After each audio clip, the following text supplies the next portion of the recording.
Então, em primeiro lugar, o pessoal que está assistindo, eventualmente, os raros que eventualmente possam não conhecê-lo, né? O doutor Marco Weinstein é cardiologista, hemodinamicista, trabalha com terapia endovascular, né? Para quem não é da área de medicina, é cateterismo, angioplastia de várias áreas do nosso corpo, né? Tratamento de infarto, de entupimentos de artérias coronárias para que o paciente não tenha mais angina ou proteja de ter um novo infarto. O Dr. Marco é cardiologista, é professor da Faculdade de Medicina da Universidade Federal do Rio Grande do Sul e chefe de laboratórios de medicina e tratamento endovascular do Hospital Moinhos de Vento, em Porto Alegre, e também do Hospital de Clínicas de Porto Alegre. Bom, Marco, é uma satisfação te ter aqui. Toda minha, Rafa, toda minha, um comigo. prazer a gente estar aí junto. É uma honra, né? Como admirador do trabalho, como admirador do colega e como um grande amigo, né? E te agradeço por estar junto conosco aí, por essa amizade. Eu que fico contente, agradeço a oportunidade da gente poder, num momento como esse, que as pessoas estão mais reclusas aí, e até com mais oportunidade de estar em casa, né, e de a gente poder debater um pouquinho aí sobre a nossa área no meio da pandemia do Covid. Excelente. Bom, exatamente, vamos começar por aí, então, né? Conversar sobre o infarto, sobre a doença cardiovascular, né? Nesse momento da Covid, né? Então, assim, a gente sabe, né? A maioria das pessoas sabem, algumas nem tanto, mas as doenças cardiovasculares seguem sendo as mais letais no mundo. Hoje, ontem e amanhã vai continuar sendo, né? Sabe? Hoje até, tristemente, lamentavelmente, faleceu até o músico Moraes Moreira, né? Que segundo os noticiários, foi por um infarto. Né? Todo mundo esperando para saber se era por causa da Covid. Não, foi por causa do infarto. Exato. E aí, a primeira questão que eu te coloco é como não negligenciar as doenças cardiovasculares nesse momento que o foco é apenas a Covid-19. Rafa, eu me dei o trabalho de dar uma pesquisadinha hoje, até foi um colega que me mandou, ele tá logado aqui, que eu vi que o nome dele tá logado, ele me mandou. Sabe que, até para o pessoal entender, o número de pessoas que morreram por doenças cardiovasculares no Brasil até 30 de março, portanto até 10, 12 dias atrás, foi de 41 mil pessoas. O número de pessoas que morreram de AVC, que a Sheila que tu citou também, é importante a gente dizer que essas duas doenças andam juntas, né? Doenças cardiovasculares e as doenças cerebrovasculares, né? Foi de 29 mil pessoas. Então aí nós estamos falando de 70 mil pessoas, né? Morreram nesses primeiros 3 meses do ano no Brasil entre doenças cardiovasculares e cerebrovasculares. Sabe quantas pessoas morreram de Covid até agora no Brasil, Rafa? Menos de 1.000 pessoas. Então, nós estamos falando de uma coisa que matou 70 vezes mais gente do que a outra nesse mesmo período. É claro que a mortalidade do Covid pode estar subestimada, porque a gente está documentando só... agora eu estou vendo que morreram 1.300 pessoas, morreram 1.300 pessoas no Brasil. Mas mesmo assim, o número... e mesmo que seja 1.300, mesmo estando subestimado, porque a gente está fazendo testagem só nas pessoas mais graves e supostamente muita gente está morrendo, pode ser de Covid. Eu estou querendo usar isso como exemplo, só independe do número, não vamos então nos focar no número exato, para dizer que as doenças cardiovasculares elas não podem ter desaparecido de 20 dias para cá. Né? Só uma questão, Marco. Vou perguntar agora aqui, só para repetir, né? Sim, não foi em um ano, foram nesses 3 meses. Neste ano, 3 meses. Essa mortalidade que tu comentaste, né? 3 meses. 70 mil pessoas. Isso é DataSUS, né? Isso é a mortalidade que a gente tem acesso, que é mais fácil de procurar no SUS. O DataSUS mostra esses números para nós nesse início de ano, né? Então, na realidade, independente do número, se em 2 meses, 3 meses, 4 meses ou não, o que eu estou querendo dizer é que as doenças cardiovasculares, elas seguem sendo a principal causa, e cerebrovasculares seguem sendo a principal causa de morte no mundo ocidental. E o Brasil não é uma exceção. Então, eu não vou me focar no número, se é 1, 2, 3, mas é inúmeras vezes maior do que a mortalidade por qualquer outra doença, certo? Logo abaixo delas vem o câncer, né?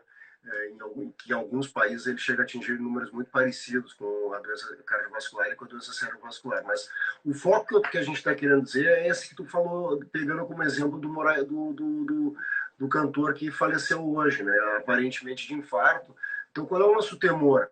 Que as pessoas continuem tendo AVC, que as pessoas continuem tendo infarto e elas não estejam procurando atendimento por receio de se contaminarem, por receio do Covid, porque por mais que a gente imagine, quer dizer, que algum efeito benéfico de ficar em casa, de tomar os remédios, porque isso está sendo debatido no mundo inteiro.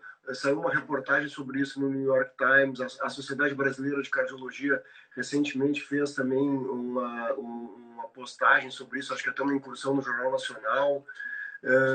E a gente então tem visto que essa situação está preocupando muito, porque se imagina que daqui a pouco esses pacientes vão começar a aparecer num estado mais grave, né, já que essa doença não está sendo tratada como deveria, porque não pode se imaginar que por mais que o Covid faça as pessoas ficarem em casa, tomar remédios, se cuidar mais, que subitamente a doença cardiovascular ia estabilizar.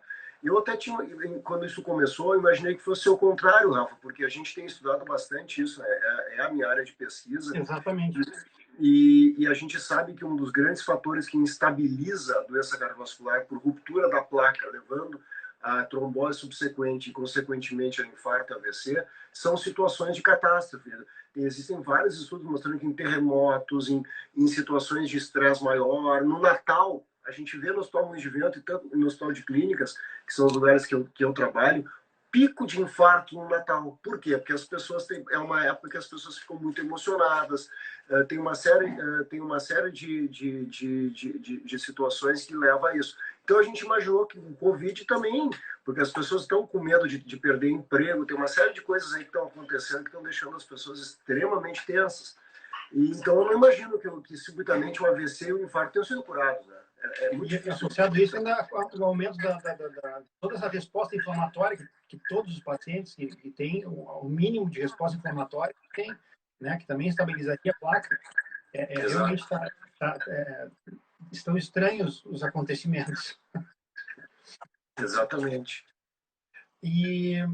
Pois é, Marco, e isso é uma coisa que a gente vem conversando e é muito... É difícil, né? A gente tem tido menos contato com muitos pacientes também, né? É mais complicado. Tem os nossos contatos e tal, mas é diferente do que vinha sendo. É um novo momento e que as pessoas estão se acostumando agora, né? Com esse novo tipo de relações, assim. Mas te pergunto, né? Porque com esse medo todo, né? Seria importante a gente relembrar algumas coisas, eu acho, para as pessoas, né? Agora, isso acaba sendo um pouquinho, um pedaço um pouco mais público, mais leigo mesmo, mas é bom que todos que estão presentes aí também lembrem de quais os sintomas que devem fazer um paciente em emergência a despeito do medo da Covid. Tá? Isso. Quem são esses pacientes? Porque a gente fala nos grupos agora, a gente só fala em grupos de risco da Covid-19, mas a gente tem os que têm risco de infarto. Isso. Né? E seus sintomas, né? Por exemplo. Então, assim, quem são esses pacientes? Quem são os pacientes que deveriam parar e dizer, olha, primeiro eu preciso ir num lugar para ser atendido, preciso ir numa emergência, preciso ir num hospital, né, a despeito do meu medo da Covid. Isso, Rafa, eu acho que assim, eu vi que eu estou conseguindo enxergar que tem muita gente entrando agora, então só para retomar o ponto que para as pessoas que entraram agora, né? Então, claro. a primeira pergunta que a gente estava, ponto que a gente estava debatendo é que, paradoxalmente, o que está ocorrendo é que se esperaria um aumento da taxa de doença cardiovascular, especialmente de infarto, doenças agudas de AVC e infarto, e o que está se vendo é que, paradoxalmente, está ocorrendo uma diminuição, provavelmente porque as pessoas não estão procurando, como uma das principais causas, pelo menos não estão procurando atendimento adequadamente. E aí a segunda questão que o Rafa levantou, que essa que agora foi feita, diz respeito a que sintomas que as pessoas podem ter e que leve eles a procurar atendimento.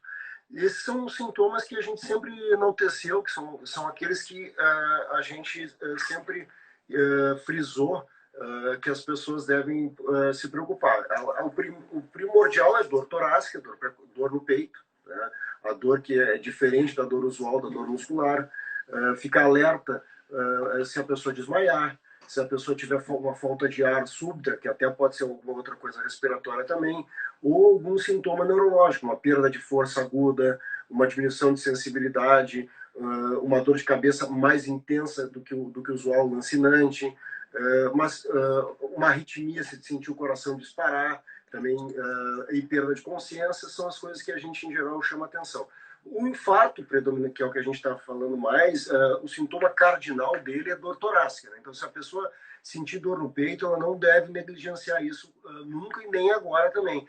E é importante também ter em mente que os hospitais estão, falando desses dois que tu citaste, que são os que eu trabalho, eles estão preparados para atender pacientes na era Covid com doenças cardiovasculares. Os pacientes não vão ser atendidos no meio de pacientes em que tem supostamente infecção por Covid. O Hospital Moinhos de Vento preparou uma área específica para atendimento de pacientes Covid. Tem um lugar separado, o Hospital de Clínicas também fez isso. Então, os pacientes que têm algum receio de que vão se contaminar, alguma coisa assim, eles podem perder esse receio, porque isso não vai acontecer. E se o paciente tiver Covid, a gente tem também, dentro do serviço, se montou um protocolo baseado nas recomendações da Sociedade Americana de Cardiologia, da Sociedade Americana de Cardiologia Intervencionista, da Sociedade Europeia de Cardiologia e, inclusive, com da OMS e da China, que acabou nos dando algumas dicas de sugestões de como tratar infarto nessa era. Nós estamos preparados com uma sala específica para isso. Os pacientes vão ser atendidos quando tiverem Covid e infarto, que pode acontecer, só numa sala só para esse tipo de atendimento, separada, não vão ser misturados com os outros pacientes, com um EPI, né, com roupagem de proteção específico para isso. E, portanto, deixar essa mensagem, que os hospitais estão preparados para esse atendimento.